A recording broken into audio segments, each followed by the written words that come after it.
Cette fin d'année s'est passée quand même relativement vite étant donné que j'avais un peu deux stages qui se chevauchaient l'un sur l'autre. J'ai aidé Alice Moirot et Caroline Perdry qui sont les créatrices de la marque Table, qui est une marque d'art de la table et de design textile, qui organisait un pop-up pour Noël. Donc je les ai aidés concernant la scénographie, ça j'ai trop kiffé pouvoir faire toutes ces petites activités manuelles, etc. Et à côté j'ai également réalisé l'affiche pour le pop-up. J'ai vraiment aimé cette expérience de stage et comme ce que je disais à Alice, ça m'a permis de me rendre compte que jamais je créerais ma marque tant ça apporte tellement de complications.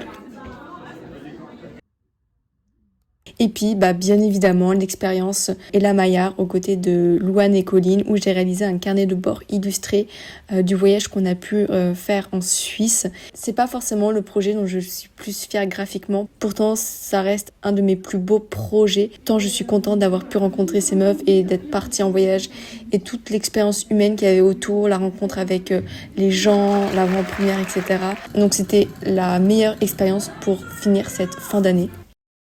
Je voulais profiter de cette dernière vidéo de l'année 2024 pour vous partager un peu les objets culturels, on va dire ça comme ça, qui m'ont fait beaucoup de bien parce que, bon, on est d'accord que l'hiver, on n'est même pas en hiver à l'heure où je tourne cette vidéo. Donc déjà, j'en ai marre alors que ça n'a même pas commencé. Mais c'est vrai que la période comme ça de il fait froid, il pleut, bref, ça n'enchante vraiment pas grand monde. Et le moral en prend un coup. Mais pour le coup, je me suis rattachée quand même à certaines choses qui m'ont fait beaucoup de bien. Et je voulais trop un peu vous les partager, en espérant peut-être que ça le fasse pour vous.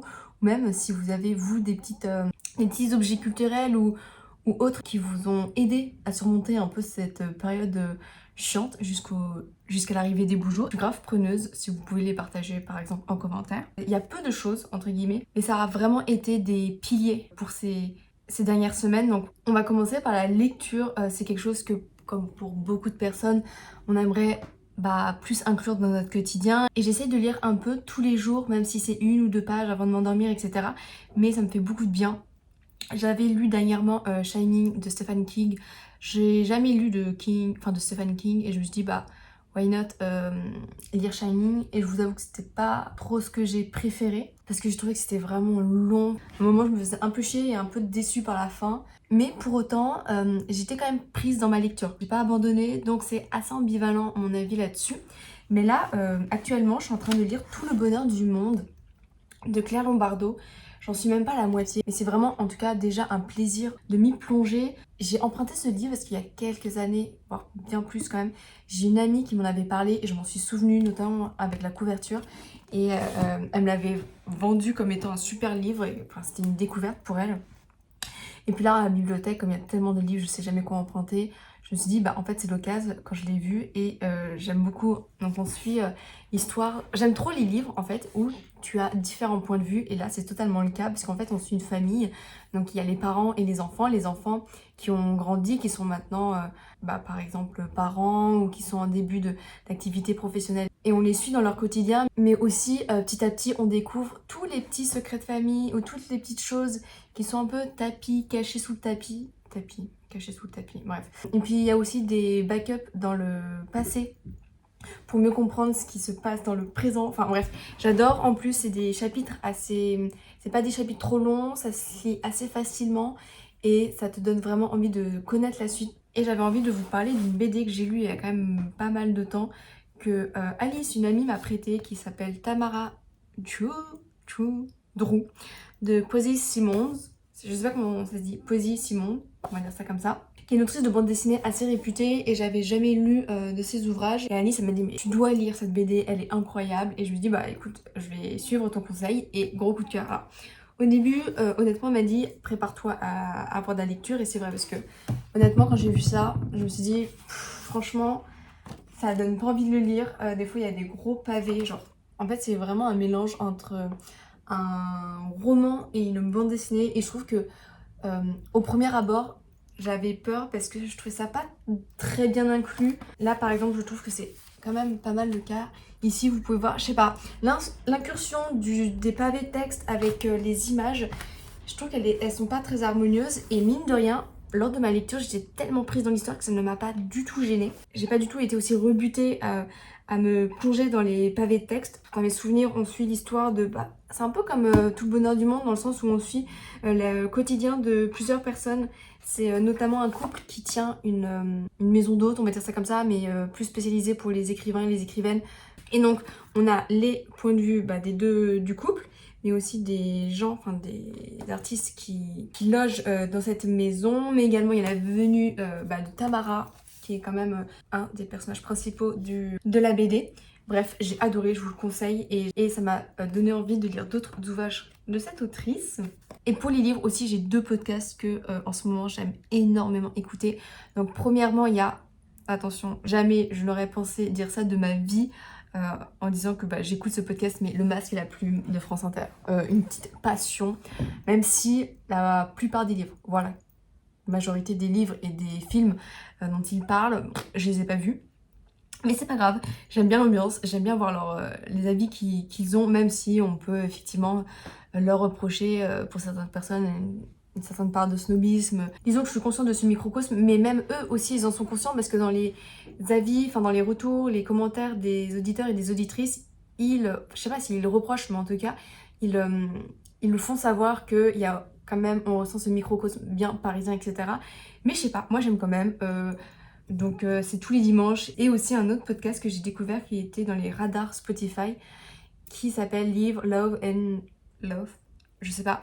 Comme Le Masque et la Plume, il y a la plupart des livres, je ne les ai pas lus, mais j'adore les écouter, voir débattre. D'ailleurs, ils m'ont tellement donné envie de lire le dernier, bon, c'est pas original ce que je veux dire, mais Intermezzo de Sally Rooney. J'ai pas forcément eu un gros coup de cœur pour Normal People. Du coup, c'est l'autrice qui a écrit Normal People.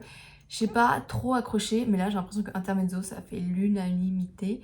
Et donc ça m'a donné énormément envie de le lire. Et aussi une autre autrice, je sais plus le nom, je crois que c'est une autrice japonaise. Bref, donc prochainement ça va être mes targets en bibliothèque.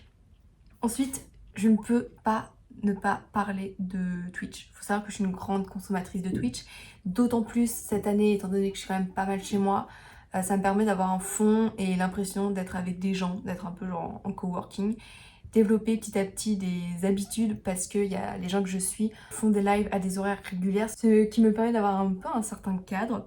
Je vous drop des noms comme ça, après vous irez voir par vous-même et découvrir, et peut-être aussi ce qu'elles font. Il y a premièrement Flonflon Musique. Alors déjà de base je suis pas une personne qui écoute énormément de musique, mais justement l'écouter et avoir en fond ces lives, ça me fait découvrir des morceaux, des artistes. Mais au-delà de ça, même si vous n'êtes pas forcément fan de musique comme moi, j'aime tellement la personnalité. Il s'appelle Benjamin et il tient des émissions où il parle de la musique, des actualités musicales, mais aussi des découvertes, des sorties de la semaine avec les lives du vendredi matin, mais aussi il fait des réacts à des émissions. Enfin bref, une petite pépite que je ne peux que vous conseiller. Un des deuxièmes streamers que j'aime beaucoup aussi écouter, c'est Clément Vitorovic, j'ai un doute sur le nom de famille, qui, pareil que Flonflon Musique, la politique c'est pas mon sujet de prédilection. La plupart des choses, voire la majorité, je comprends pas trop ce qu'il dit, parce que les termes politiques et même tout ce qui est Assemblée, Sénat, machin, connaître les fonctions des gens, savoir quelle est le titre de cette personne, tatati tatata, et puis les affaires entre les partis. Je suis clairement pas la plus informée, mais pareil, c'est toujours un plaisir de l'écouter. J'aime énormément sa personnalité. En fait, c'est vraiment ça. La personnalité d'une personne, c'est ce qui me fait prendre plaisir à regarder un live au-delà du sujet principal de la chaîne. Et il me semble que j'en ai d'autres. Je me suis rendu compte que je regarde peu de meufs et c'est trop dommage. Certes, il y en a moins, mais je pense qu'en cherchant, on peut largement en trouver. Il y a bien évidemment aussi que j'allais l'oublier, mais non, faut pas que je l'oublie parce que... Ah oui, il y a aussi lui, cette personne. Donc c'est eux qui est Feu, un créatif. Donc eux qui sont... Alors le pseudo imprononçable quand tu souhaites en parler. Mais pareil, j'aime trop Roman, j'aime les sujets qu'il aborde, son point de vue, sa manière de réfléchir. C'est du react, moi c'est je crois un des formats que je préfère. Et il y a aussi dernièrement Julien Méniel qui a repris les lives le dimanche soir vers 18h. Ça s'appelle les lives anti-déprime blues, enfin je sais plus trop quoi. Qui est notamment le frère de Adrien Méniel, donc déjà moi la famille Méniel, voilà, cœur sur cœur. Et Julien Méniel qui fait beaucoup de contenu sur internet à propos de la santé, sur plein de sujets différents. Que ce live, c'est écouter les petits tracas des gens du chat, s'ils ont des questions, etc. Et en fait, à partir des questionnements, etc., il y a plein de sujets qui y sont abordés et j'aime pareil aussi ces lives très discussion. Et la dernière chose dont j'avais envie de parler, qui n'a rien à voir avec la culture, mais qui m'a fait beaucoup de bien mentalement, vous pouvez pas savoir à quel point c'est une joie de pouvoir m'y rendre. C'est donc je sais pas si vous savez, mais j'aime beaucoup la course à pied, c'est un sport, j'aime beaucoup ça. Bref, voilà, c'est aussi, ça me permet aussi de tenir mentalement, de pouvoir prendre l'air et d'évacuer l'énergie que je peux avoir. Et pendant plusieurs années, je cours toute seule et j'adore courir toute seule, mais des fois j'aimerais bien partager en fait cette pratique avec d'autres personnes et j'ai pas réussi à motiver les gens de ma classe, donc là encore moins étant donné que je suis plus en classe, et je me suis dit il doit bien avoir des groupes de running. Et j'ai découvert le groupe Collision, créé par Anthony, je sais plus trop quoi. Il se déroule le dimanche matin. Il donne rendez-vous à un coffee shop. Donc on se donne rendez-vous à une certaine heure. Le dimanche matin, c'est souvent fin de matinée, un petit warm-up. Enfin toujours pareil, un moment de discussion, tu rencontres les gens, hop hop hop, on fait connaissance, un petit warm-up. Et ensuite, il y a deux groupes distincts. Donc un qui fait 10 km et un qui fait 7 km à des allures différentes. Donc le 7 c'est 5,45 et le 10 c'est 5,15. Au début ça m'intimidait parce que les gens qui organisent ça, c'est un peu c'est un peu comme les gens populaires du lycée. C'est des gens trop classe, en tout cas pour moi, que je pouvais considérer. Et je sais pas, ça m'intimidait énormément. Donc la première fois que je me suis rendue, j'avais peur. Mais en fait ils sont très chill. Et puis j'ai découvert d'autres personnes qui viennent peut-être pas tous les dimanches mais presque. Donc c'était mes petite recommandation qui m'apporte joie et bonheur et douceur pendant ces dernières semaines.